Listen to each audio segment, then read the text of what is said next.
Kementerian Pertahanan menjadi kementerian yang dibobol oleh hacker 2023. Sebuah ironi, karena itu kita ingin mengembalikan dan 700 triliun anggaran Kementerian Pertahanan tidak bisa mempertahankan itu, justru digunakan untuk membeli alat-alat alutsista yang bekas.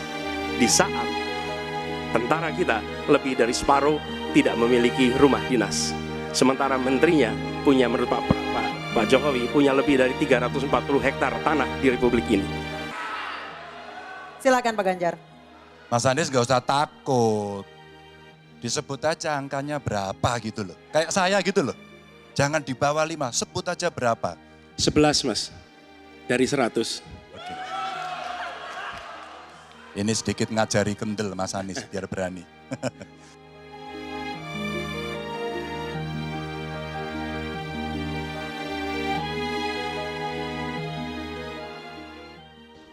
Direktur Eksekutif Institute for Democracy and Strategic Affairs atau Indo-Strategic Ahmad Khairul Umam menilai calon presiden nomor urut 1 Anies Baswedan banyak menyerang capres nomor urut 2 Prabowo Subianto saat debat ketiga pemilu presiden Minggu 7 Januari 2024. Serangan itu menurut Umam bisa menjadi poin plus buat Anies, namun bisa juga merugikan dirinya.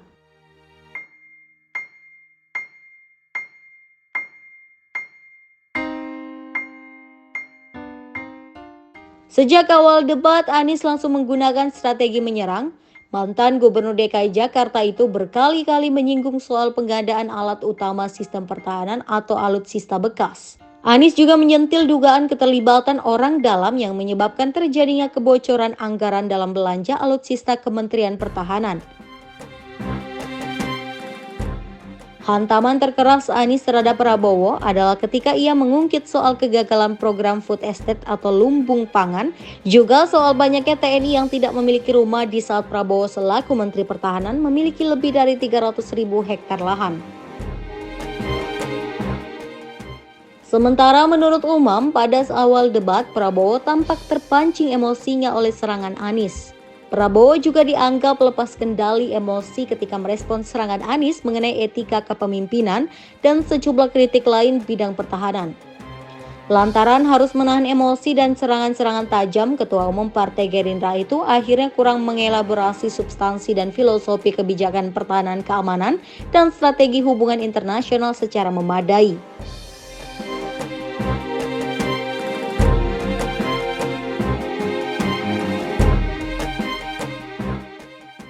Umam mengatakan untuk mendapatkan poin dalam debat kuncinya adalah proporsionalitas serangan pada momentum serangan yang tepat.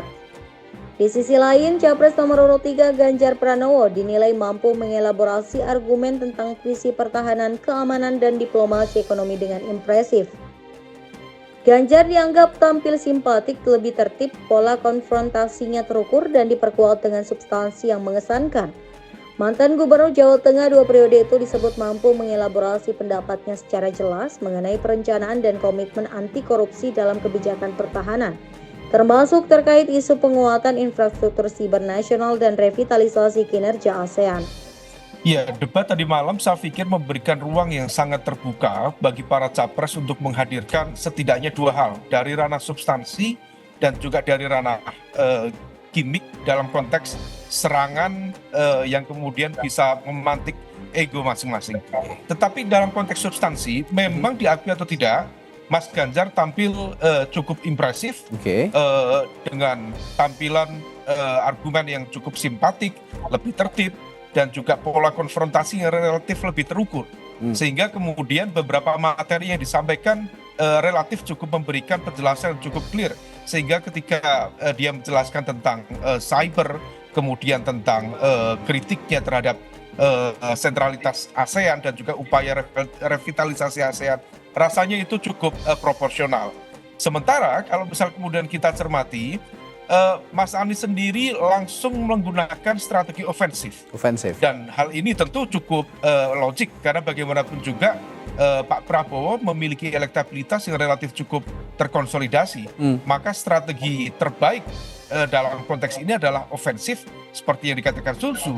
Pertahanan terbaik adalah menyerang. Maka sejak awal Mas Anies menyampaikan argumen, betul-betul sudah melakukan serangan yang cukup telak.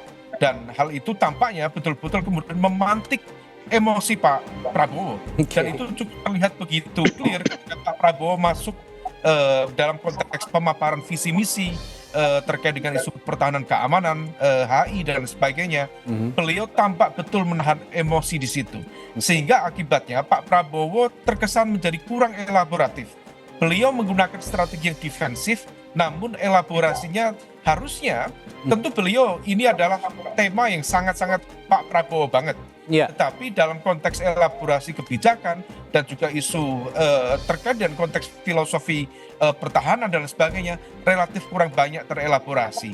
Nah, oleh karena itu di dalam konteks ini menjadi semakin clear dan juga polanya semakin terlihat bahwa kubu 01 dan kubu 03 mencoba untuk mengoptimalkan serangan terhadap 02 untuk mengejar ketertinggalan elektabilitas.